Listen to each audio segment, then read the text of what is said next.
Using the equity in your home to buy more real estate is the fastest way to scale, but if you're using a HELOC incorrectly, you're playing with fire.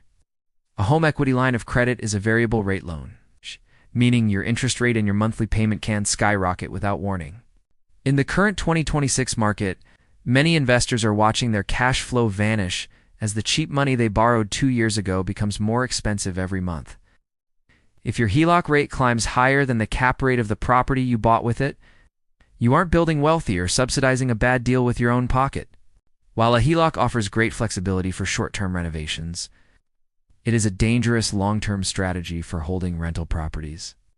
The smartest move right now is to evaluate if you should lock in that debt with a fixed-rate second mortgage or a total cash-out refinance.